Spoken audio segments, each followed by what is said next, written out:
De la oxigenación tienen presente el cálculo de P2 alveolar, que son las dos primeras que se encuentran arriba, el gradiente alvéolo arterial de oxígeno o el cociente alvéolo arterial de oxígeno, son lo mismo, uno es una resta y otro es una división. Veamos el primero, PO2 alveolar de oxígeno menos PO2 arterial de oxígeno. Uno calcula la PO2 alveolar, ¿con qué elementos? Sabiendo la fracción inspirada de oxígeno que está recibiendo el paciente, si está respirando aire 0,21, y por supuesto requiere medir los gases en sangre, porque necesitamos saber la PCO2. Entonces, restándole a la PO2, restando el PO2 alveolar, restándole la PO2 arterial, tenemos el gradiente alveolar arterial de oxígeno, que normalmente es de 5 a 15 milímetros de mercurio. Cuando aumenta de forma marcada es insuficiencia respiratoria, expresado como cociente también. A partir de un cierto punto, también es diagnóstico de insuficiencia respiratoria. Pero la realidad es que en la actualidad lo que más se utiliza para evaluar los trastornos de oxigenación es la relación PAFI, PO2 arterial sobre fracción inspirada de oxígeno. El valor normal de la PAFI es mayor de 400. ¿De dónde viene ese 400? Bueno, viene de la PO2 arterial normal, que es alrededor de 100, dividido 0,21, que es la fracción inspirada de oxígeno del aire. Pero fíjense que esto entonces requiere, para calcularla, saber la PO2 arterial y saber la fracción inspirada que está respirando un paciente. Recuerden que si es aire, 0,21. O sea que esto da, fíjense, los valores normales, más de 400. PAFI, así es como se conoce, la PAFI. Vamos a ver ejemplos. La forma más grave de insuficiencia respiratoria, cuyo sustrato es justamente la presencia de shunt intrapulmonar, es el síndrome de distrés respiratorio agudo. Aquí hay una placa característica del ARDS en inglés o SDRA en español, esa es la sigla, que se caracteriza justamente por lo que ven. Primero, una hipoxemia profunda, infiltrados bilaterales en la placa de tórax. Esa hipoxemia no responde al aumento de fracciones inspiradas de oxígeno con los métodos habituales, que son las máscaras, y que la mayoría de los casos termina en ventilación mecánica. Y esto es un síndrome. Por lo tanto, ¿qué ocurre? A partir de diferentes causas que han ocurrido, o factores, causas o factores de riesgo que han estado presentes por lo menos dentro de una semana de la aparición del síndrome. Entonces, por ejemplo, muchos distrés respiratorios son por trauma de tórax o trauma de cráneo o por neumonías que tienen neumonías graves, tienen comportamiento de distrés respiratorio, o la aspiración de contenido gástrico. Bueno, hay decenas de causas de estrés respiratorio, pero lo que yo quiero decirles es esto, ¿no? Que justamente el sustrato, ¿no? Insisto, de la hipoxemia profunda es la presencia de shunt intrapulmonar. Eso es el estrés respiratorio. Entonces, así como vimos causas clínicas de los otros mecanismos de hipoxemia, en el caso del estrés respiratorio, la causa es la presencia de shunt.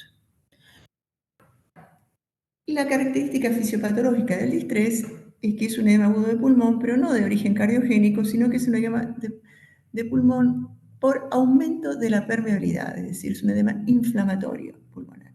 Todas estas causas que mencioné y otras tantas más, dijimos neumonía, trauma de tórax, trauma sistémico, pancreatitis aguda, trauma de cráneo, digamos, una gran miscelánea de causas provocan entonces esta insuficiencia respiratoria aguda, que es el síndrome de distrés respiratorio. Bien, este síndrome tiene una definición y yo lo traigo aquí por lo siguiente. Fíjense, el tiempo, ¿no? Dentro de una semana de un insulto clínico determinado, infiltrados bilaterales en la placa de tórax, que no se explican por otra cosa, tienen que ser bilaterales. El origen del edema es una insuficiencia respiratoria no explicada por falla cardíaca o sobrecarga de fluidos. Entonces, si uno tiene duda que esto sea un edema agudo de pulmón cardiogénico, debe ser un ecocardiograma. Pero esto es edema de pulmón no cardiogénico inflamatorio por aumento de la permeabilidad. Y fíjense, y a raíz de esto lo traía, que el distrés respiratorio desde el punto de vista de la hipoxemia se caracteriza por que es una insuficiencia respiratoria con una PAFI menor de 300. O sea que la PAFI se utiliza para, a su vez, diagnóstico de enfermedades. Y dentro de lo que es el distrés respiratorio, también hay una estratificación de gravedad según el distrés leve, cuando la PAFI es entre 300 y 200, moderado entre 200 y 100, y grave cuando es menor de 100. En realidad, lo que se requiere para esto no solamente es la PAFI, sino también para el diagnóstico, esta PAFI debe aparecer con una forma especial de ventilar a los pacientes, que es con presión positiva de fin de expiración. Yo no quiero entrar en esto, porque este es un detalle específico de lo que es ventilación mecánica, pero sí les quiero decir esto, que la PAFI entonces sirve como diagnóstico y como monitoreo, o sea que es un concepto con el cual ustedes tienen que estar familiarizados. PAFI normal mayor de 400. Entre 300 y 400 es típico de la insuficiencia respiratoria, pero cuando es menor de 300 y se acompaña de infiltrados bilaterales en la placa de tórax, esa es la causa más grave de insuficiencia respiratoria, esa entidad, y se llama síndrome de distrés respiratorio agudo. Y esto fue lo que tuvieron los casos más graves de COVID.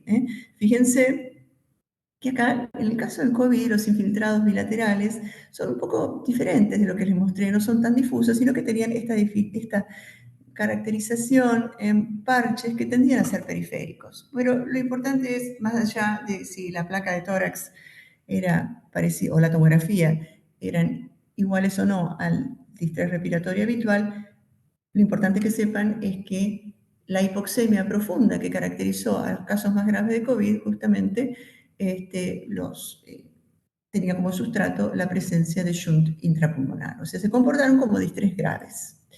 Bien, acá hay acá hay otras tomografías de COVID. Fíjense de nuevo, ¿no? Esta distribución, parches periféricos. Bien. ¿Cómo evaluamos en general la insuficiencia respiratoria?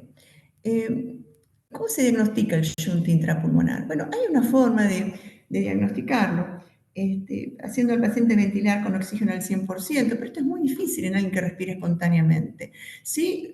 Porque requiere un sistema cerrado. Hay que estar seguro que es al 100% lo que está ventilando, y válvulas, etc. Pero en realidad esto no se hace prácticamente. Cuando uno sospecha un shunt que no es de causa pulmonar, sino que uno, por ejemplo, piensa que es de causa vascular pulmonar, por ejemplo, que hubiera comunicaciones intracardíacas o intravasculares anormales, bueno, hace centellogramos con tecnesio, pero la mayoría de las veces uno descarta estas cosas, es decir, tanto el componente cardiovascular del edema pulmonar como las comunicaciones intracardíacas por medio de ecocardiograma. O sea, si uno tiene dudas que el paciente en insuficiencia respiratoria con infiltrados bilaterales en la placa de tórax que tenemos delante nuestro, si uno tiene dudas de cuál es la etiología, bueno, capaz que hay que hacer un ecocardiograma para descartar estas cosas, pero la mayoría de las veces la etiología es conocida. El distrés respiratorio suele ser secundario. Las causas más frecuentes es justamente la neumonía, con las neumonías graves, la aspiración de contenido gástrico, el trauma y el shock. El shock, cualquiera sea su causa, ustedes van a tener una charla de esto, en general hay un aumento, ¿no?, de mecanismos proinflamatorios y que se expresan también a nivel pulmonar como un edema pulmonar por aumento de la permeabilidad. O sea que fíjense que el shock, que es una disminución del transporte de oxígeno a los tejidos en la sangre, también tiene un gran componente cardiovascular, sin embargo, es una de las causas más frecuentes también de distrés respiratorio. ¿Por qué? Porque subyacente a las dos entidades, shock y distrés respiratorio, es el aumento entonces de mecanismos proinflamatorios. Otras herramientas analíticas, aparte entonces de gases en sangre, como dijimos, eventualmente ecocardiograma si uno tiene dudas, es el análisis del estado ácido-base, que también se hace a través de los gases en sangre, donde uno ahí mide las relaciones entre PCO2, pH y bicarbonato. Pero yo no voy a entrar en esto porque ustedes van a tener una clase específica de estado ácido-base. Entonces vamos a ver un ejemplo práctico. Viene esta paciente, 20 años, con tos, fiebre, 48 horas de evolución, expectoración purulenta, disnea y taquipnea 26 por minuto. Bueno, ahora le podemos poner un saturómetro y veríamos que evidentemente está hipoxémica, pero nosotros sacamos una placa y vemos esto. Entonces, esta paciente está respirando aire cuando yo la veo, ¿no? FIO2 0,21 y tiene una PO2 de 55, una PCO2 también de 55, pH de 7,26, recuerden que el pH normal es 7,40, o sea, tiene acidemia. En realidad esto parece ser acidosis respiratoria, ¿no? Porque PCO2 elevada. Y una PAFI de 261, 55 dividido 0,21 da 261. Esto al mediodía. Yo le pongo una máscara. 2 horas después, con una máscara al 0,35, la PO2 mejora. La PCO2 está más o menos igual, el pH está más o menos igual. Yo podría quedarme más o menos tranquila porque la llevé por arriba de 60, pero está con una máscara al 0,35. ¿Cómo hago para comparar con el estado previo, que estaba al 0,21 respirando aire ambiental? Para eso es la PAFI. Fíjense que si yo calculo la PAFI en este segundo momento, 65 sobre 0,35 es 185. Entonces, fíjense que la PO2 parece estar normal, pero la PAFI muestra un deterioro. Por eso es importante siempre mirar no solamente la PO2, que por supuesto es orientativa, pero mirarla en relación a la fracción de oxígeno que está recibiendo un paciente. Entonces yo puedo comparar a este paciente en dos momentos temporales diferentes y claramente sé que está más grave. A las 3 de la tarde, ¿eh? Como estaba con este 65 de PO2, le pongo una máscara al 0,50, porque bueno, ¿no? Está medio borderline. Sabemos que tenemos que mantener la PO2 por arriba de 60, como dijimos, porque por abajo de 60 es cuando cae rápidamente la curva de saturación de oximoglobina. Entonces, 0,50 y digo, bueno, perdón, tiene 80 de PO2, me quedo tranquila, la saqué de la zona de peligro de 60. Pero cuando voy y calculo la PAFI sigue cayendo, 160. ¿Por qué? Porque la enfermedad sigue progresando, estoy en los primeros momentos de la enfermedad. Claramente, con esta velocidad de deterioro, y yo ya veo una placa que está muy afectada y que por más que empiece el tratamiento de esa posible neumonía, la enfermedad obviamente va a seguir su curso y responderá más rápidamente o menos rápidamente al tratamiento. Pero entre tanto, yo sé que esto va al claro deterioro, y esto fíjense es distrés respiratorio, por definición, es decir, distrés respiratorio moderado, PAFI entre 100 y 200. El siguiente paso es ventilarla mecánicamente, porque ya veo yo este ritmo de deterioro y ahí sí hay una mejoría con PAFI, con FIO2 al 0,50, una PO2 que mejora notoriamente, el 95, y acá veo la PAFI 190. El primer momento que veo una mejoría de la PAFI, pero todavía no estoy como estaba al principio. Pero bueno, fíjense entonces cómo la PAFI sirve para comparar a un paciente en distintos momentos. Bien. Viéndolo desde nuestro punto de vista, yo puedo tomar entonces cuáles son las patologías más frecuentes que generan insuficiencia respiratoria y cuáles son los mecanismos de hipoxemia que son los causantes de la insuficiencia respiratoria en esas patologías. Entonces yo veo que en el distrés respiratorio agudo, el mecanismo fundamental es el shunt intrapulmonar. Prácticamente no hay alteración BQ y prácticamente cuando yo aumento la fracción inspirada de oxígeno no pasa nada, no mejora. En cambio, la neumonía grave, puede haber shunt como mecanismo de hipoxemia, la neumonía que tiene comportamiento de distrés respiratorio. Siempre puede haber alteración, ventilación, perfusión en la neumonía leve y moderada. Este es el mecanismo fundamental de hipoxemia en la neumonía moderada, la alteración, ventilación, perfusión. Y si yo en la neumonía leve moderada aumento la fracción inspirada de oxígeno, los pacientes mejoran su PAFI. EPOC. Puede tener algo de shunt, mínimamente. Pero lo más importante del EPOC o mecanismo de hipoxemia es la presencia de alteración, ventilación, perfusión severa. Perdón, ahí tenía esto. Alteración, ventilación, perfusión severa. Y los EPOC mejoran con el aumento de fracción inspirada de oxígeno.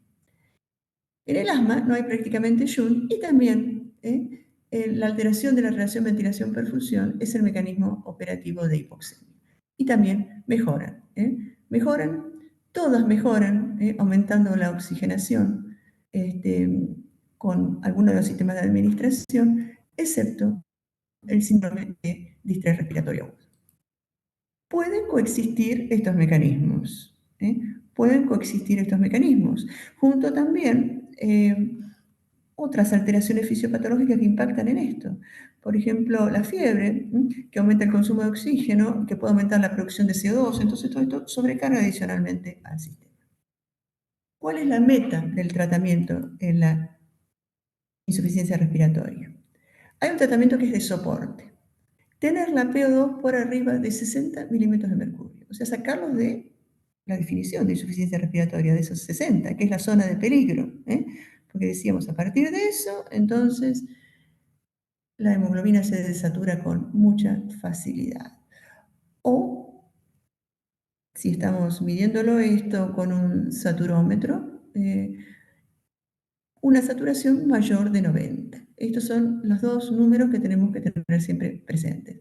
PO2 mayor de 60 o saturación mayor de 90.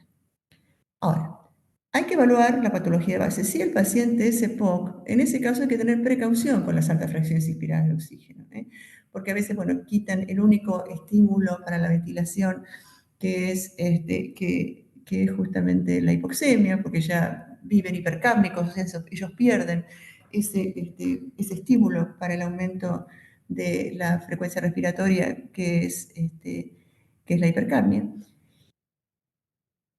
Y el tratamiento de la hipercapnia aguda debe tratarse también por el riesgo de la acidosis respiratoria aguda. Entonces, estos son tratamientos de soporte.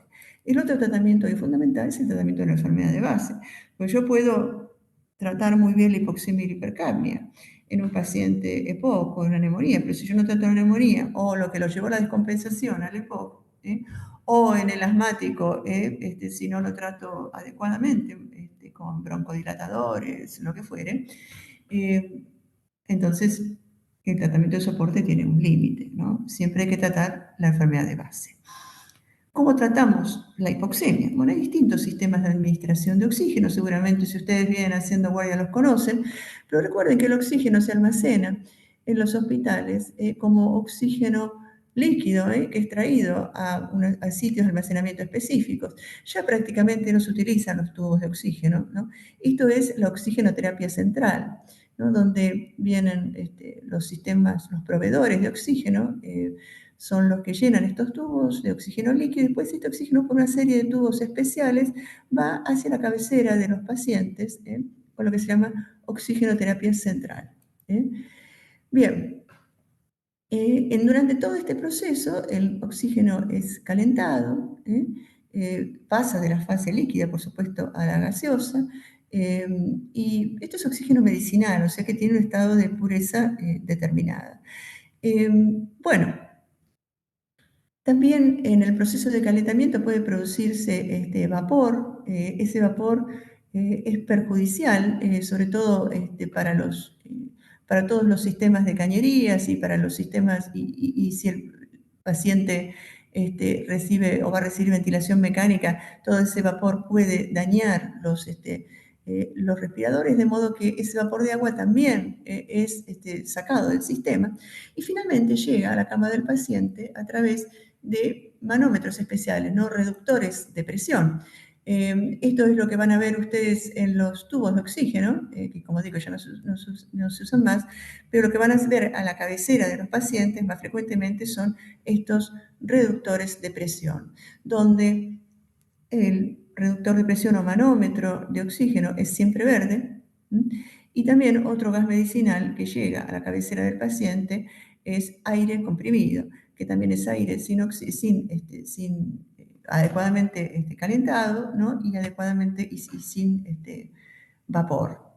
Y bueno, ¿por qué es necesario disponer de aire comprimido, además de oxígeno? Porque cuando nosotros ventilamos, sobre todo mecánicamente a los pacientes, se ventila a través de una mezcla de estas dos cosas, de aire y oxígeno. No ventilamos con oxígeno al 100%, raramente ventilamos con oxígeno al 100%.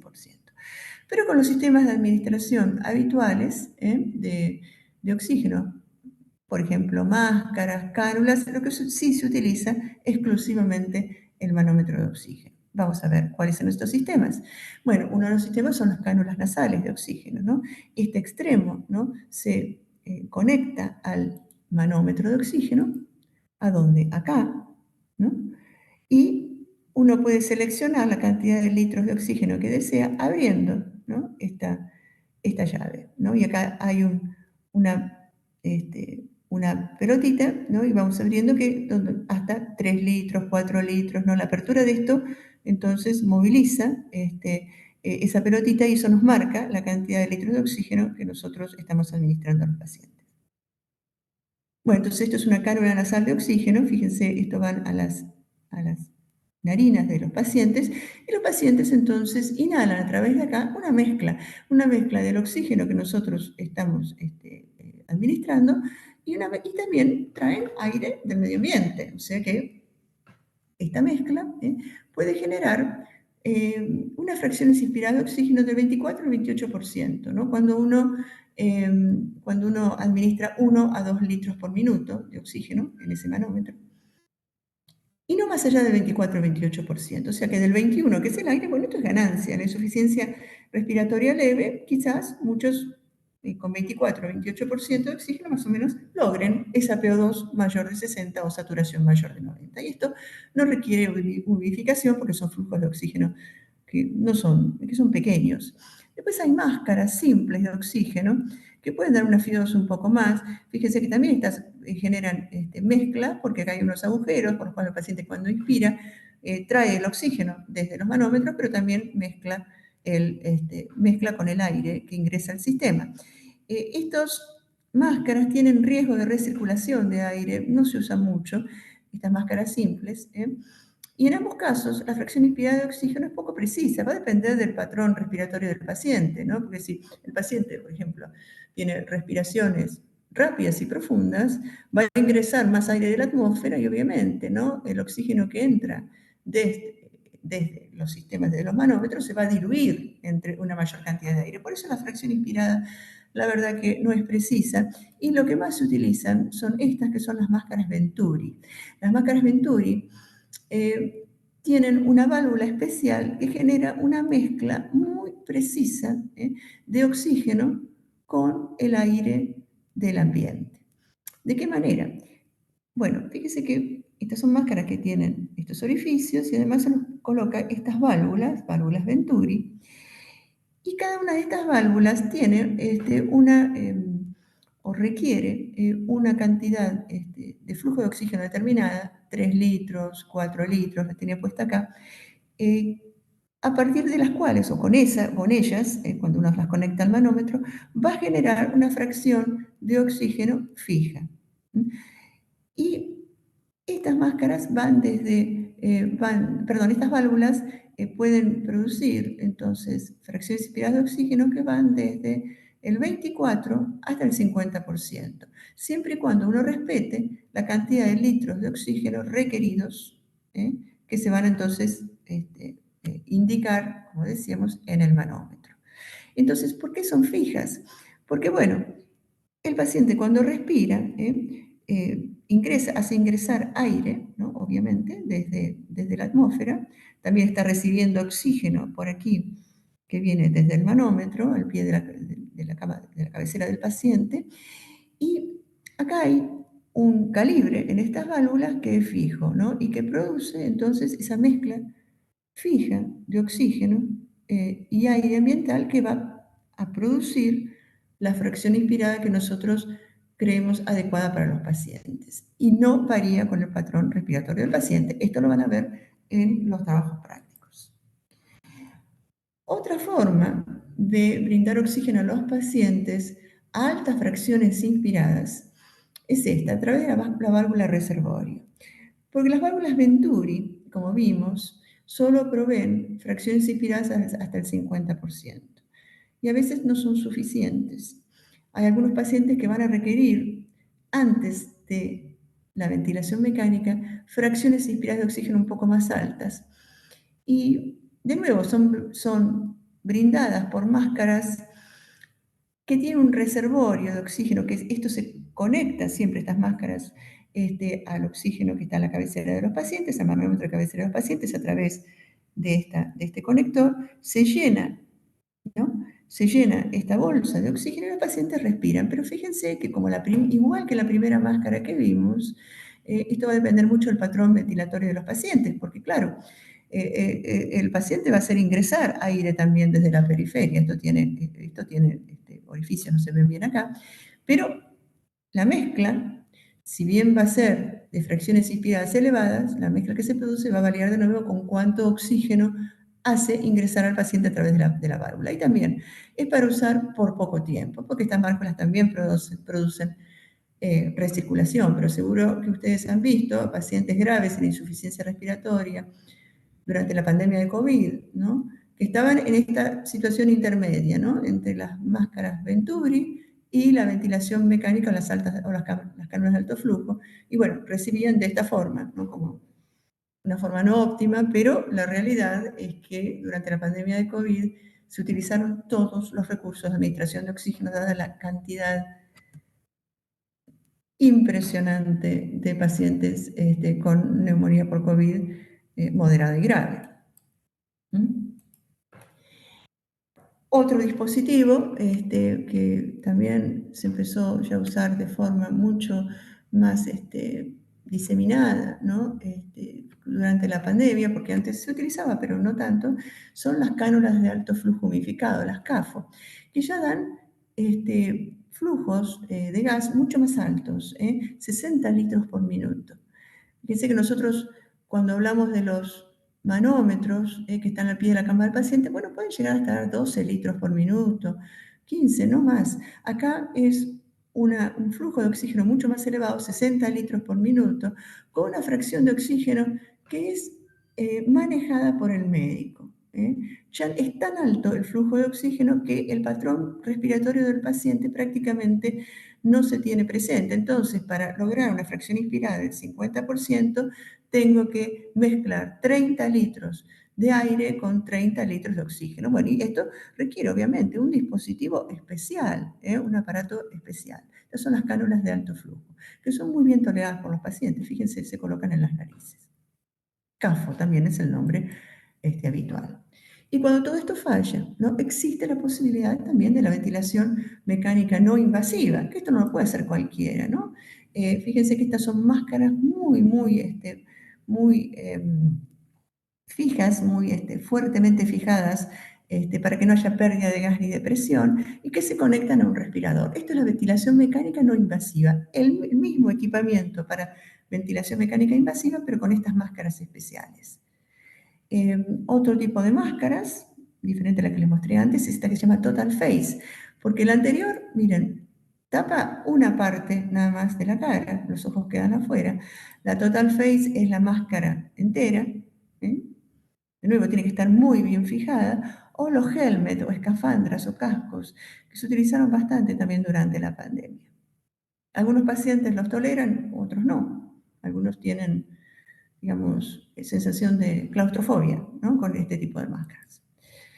Durante la pandemia también se generalizó tener a los pacientes boca abajo, es decir, lo que llamamos nosotros en decúbito prono, que antes se utilizaba en pacientes con ventilación mecánica, pero se empezó a utilizar en pacientes que estaban respirando espontáneamente, lo que se llamó el pronovigil. Entonces, el pronovigil se puede utilizar con este paciente, que fíjense que este paciente está con una escafandra, pero también pueden tener máscaras, pueden tener cualquier otro dispositivo de administración de oxígeno, y en general es bien tolerado. Algunos pacientes, pasaron horas y días durante la pandemia de COVID de esta forma, ¿no? Y felizmente no requerían ventilación mecánica. Esto como tratamiento de la hipoxemia. El tratamiento de la hipercapnia es fundamentalmente, esto lo vemos en el EPOC, y es la utilización de broncodilatadores. Utilizar siempre bajas fracciones inspiradas de oxígeno por el riesgo adicional de aumento de la PSO2, que hoy nombramos uno de los mecanismos por los cuales las altas fracciones inspiradas de oxígeno en el EPOC pueden producir hipercapnia, que es esta, que es la supresión del último estímulo del centro respiratorio, que es la hipoxemia, pero también por el efecto Haldane, dar mucho oxígeno desplaza al CO2 de la hemoglobina. Recuerden que eso lo vimos hoy. Compiten por la hemoglobina, el oxígeno y el CO2. No compiten por el mismo lugar del transportador, pero sí generan cambios en la afinidad del transportador en cada caso. Y también por otro mecanismo que es la supresión de la vasoconstricción hipóxica. Recuerden que dijimos que ese era un mecanismo de compensación, ¿no?, que tiene el pulmón. ¿Para qué voy a perfundir un alveolo que no está ventilado? Entonces la hipoxia regional provoca vasoconstricción. Si uno aumenta de forma marcada la oxigenación a través de alta FiO2, entonces esto puede provocar adicional caída de la relación ventilación-perfusión. Entonces, estas son cosas que siempre se plantean en los pacientes EPOC, sobre todo, y hay que utilizar con cuidado las fracciones inspiradas de oxígeno. Un paciente EPOC, la verdad que la meta no es normalizar la PO2, la meta es tener una PO2 entre 60 y 70. Estos pacientes crónicamente tienen PO2 mucho más bajas que las habituales normales, que es entre 80 y 100. El tema de los estimulantes respiratorios en el EPOC, yo no voy a entrar, es una cosa que hace años que se discute, que sí o que no. Digamos que por ahora no hay, digamos, evidencia fehaciente a favor de esto. También se utiliza oxigenoterapia a altas fracciones inspiradas de oxígeno en otras situaciones, como el neumoencéfalo. El neumoencéfalo ocurre por entrada de aire desde la atmósfera de forma importante, a veces a partir de procedimientos quirúrgicos. Y en esta situación, entonces, las fracciones inspiradas de oxígeno desplazan a este gas, que es aire, y eso se hace. Y además, perdón, estaba arriba, en la intoxicación por monóxido de carbono. Entonces, en la intoxicación por monóxido de carbono es esencial brindar oxígeno. Que recuerden que la hemoglobina en la intoxicación por monóxido de carbono se transforma en carboxihemoglobina, bueno, y se producen alteraciones y esto produce la imposibilidad de llegar al oxígeno a los tejidos. El oxígeno es una droga y como tal tiene efectos adversos.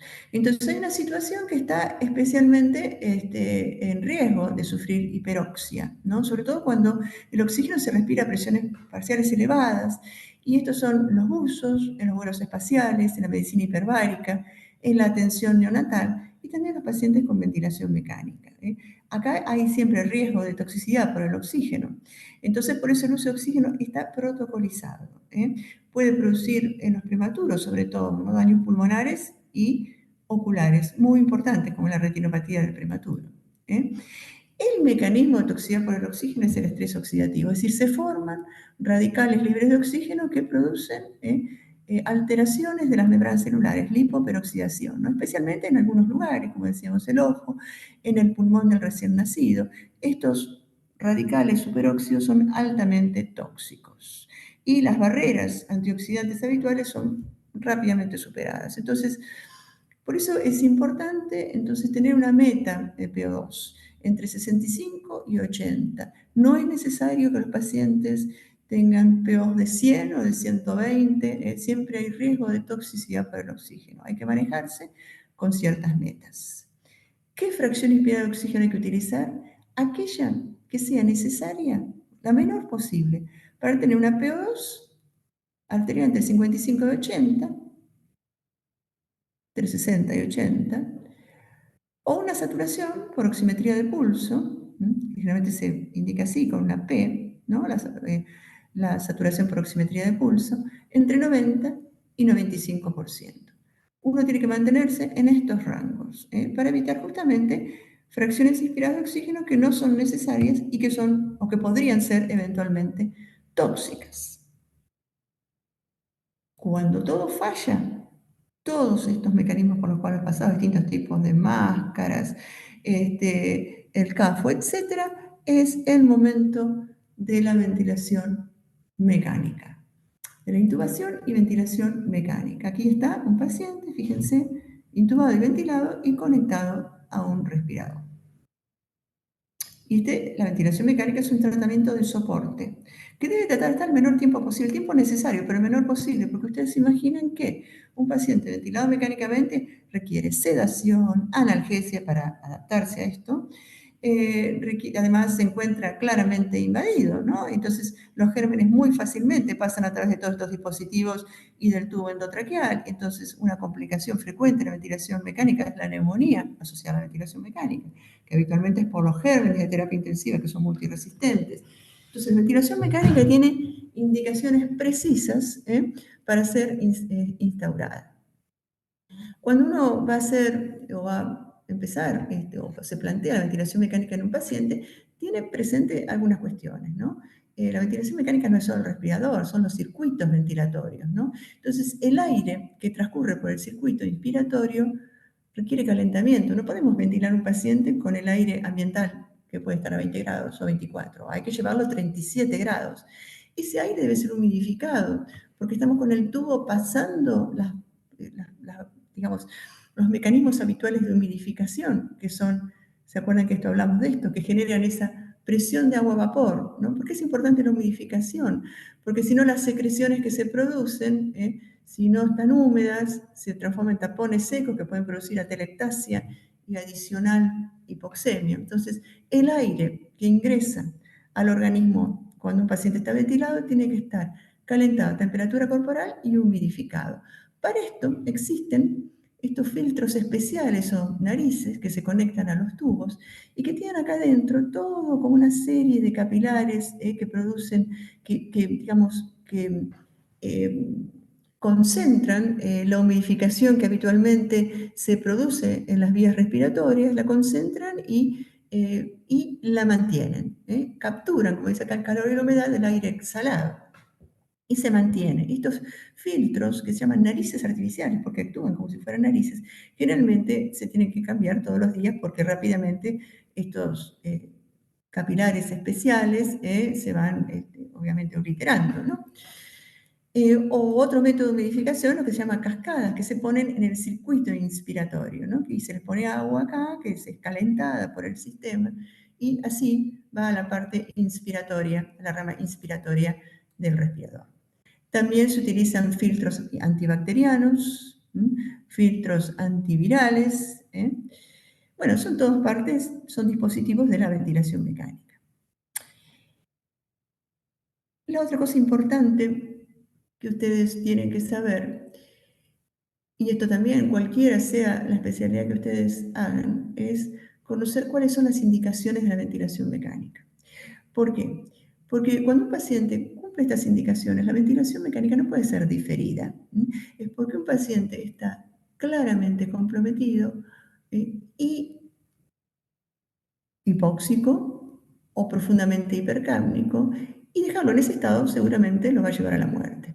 Entonces, reconocer la insuficiencia respiratoria y reconocer aquellas características de la insuficiencia respiratoria que indican que es necesaria la intubación y la ventilación mecánica, o sea, el soporte de la función respiratoria, el soporte total de la función respiratoria, son esenciales, porque no reconocerlas puede llevar a la muerte del paciente. Hay distintas indicaciones de ventilación mecánica, que son algunas son gasométricas, otras mecánicas, otras espirométricas y otras clínicas. Pero esto después ustedes, yo se los voy a decir, yo sé que es mucha información, pero lo tienen que conocer. Fíjense, algunas cosas que venimos diciendo.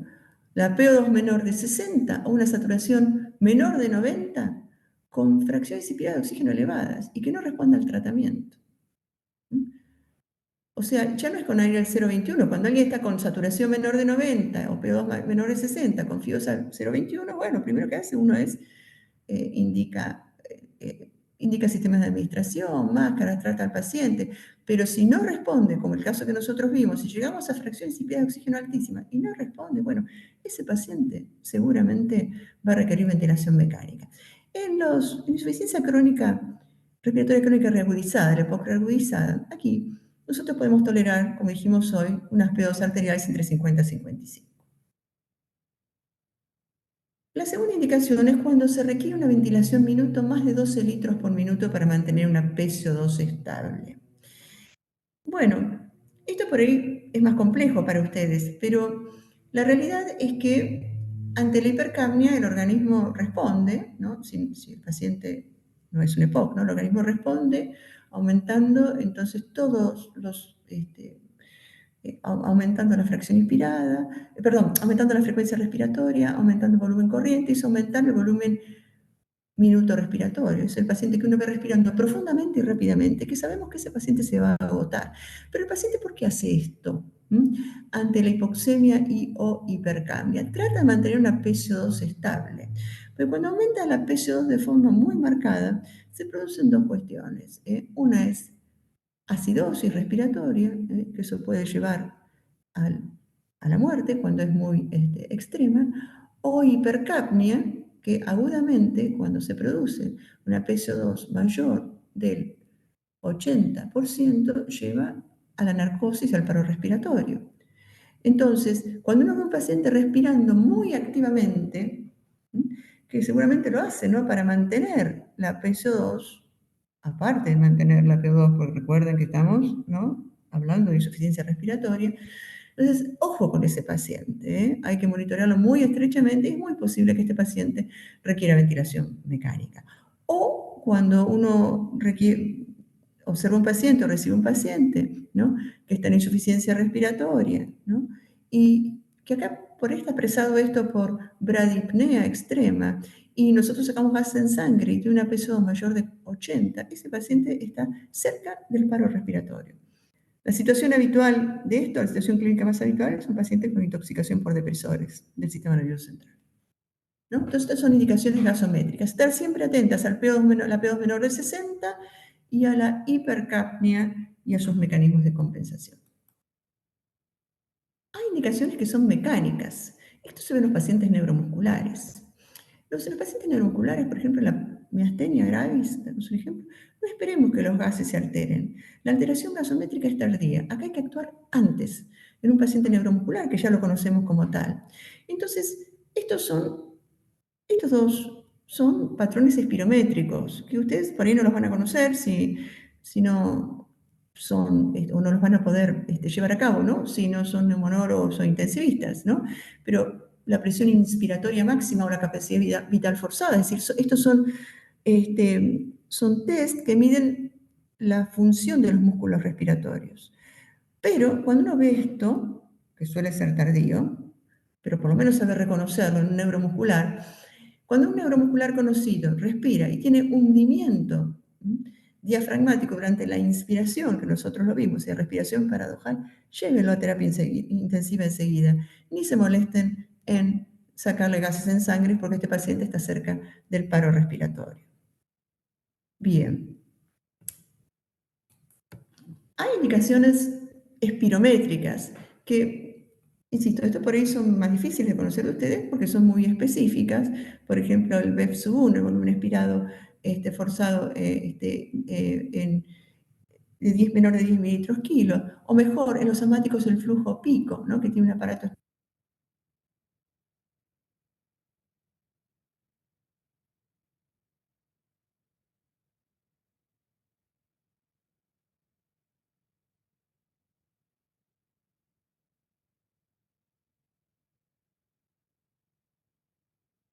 La velocidad del flujo, estos dispositivos, bueno, entonces el paciente está muy alterado, es necesario internarlo y eventualmente ir a terapia intensiva.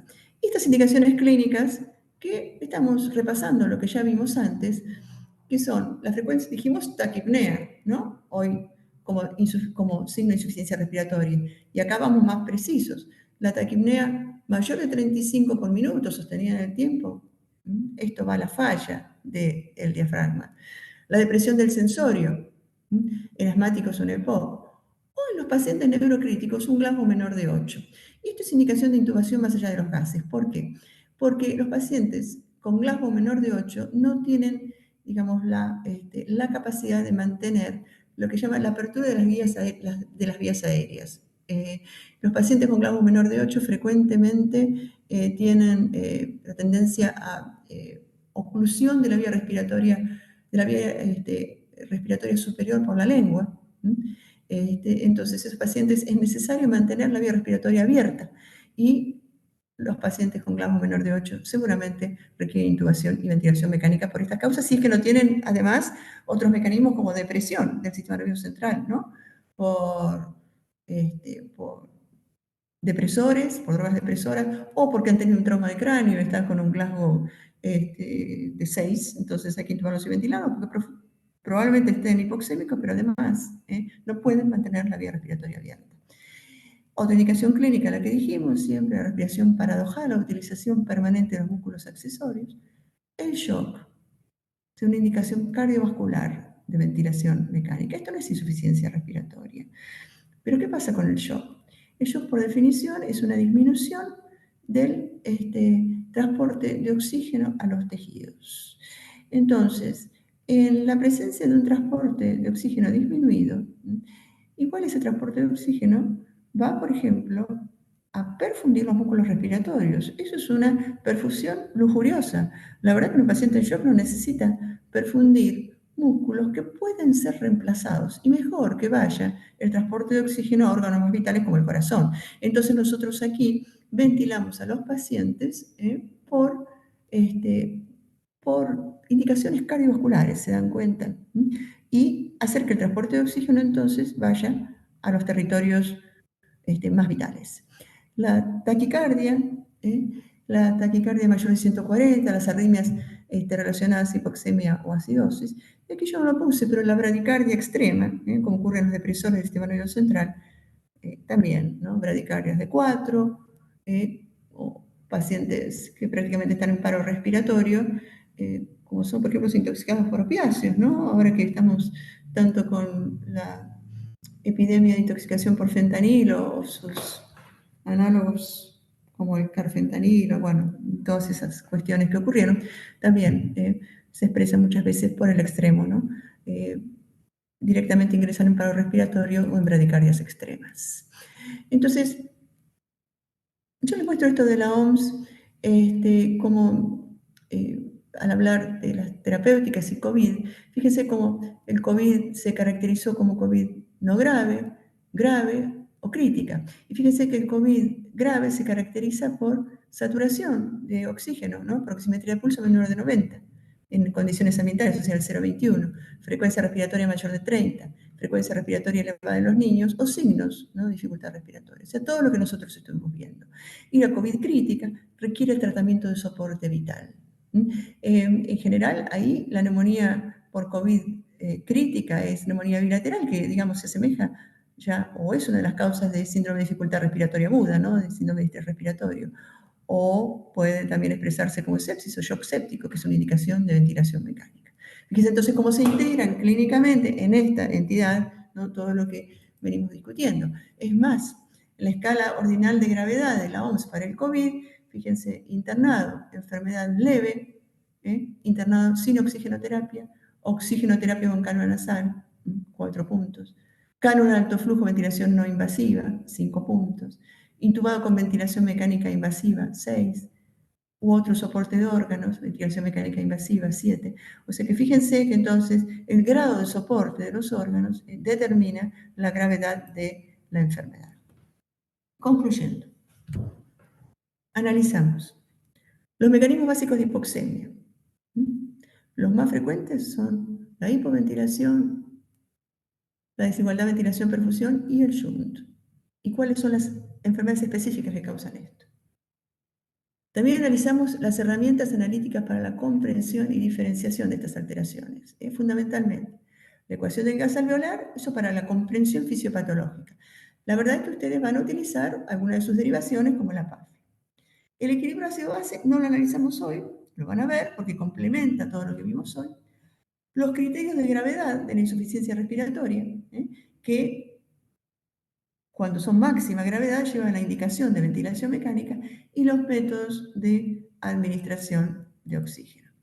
Así que bueno, muchas gracias por la atención de ustedes y Ahora, si quieren, podemos hacer preguntas.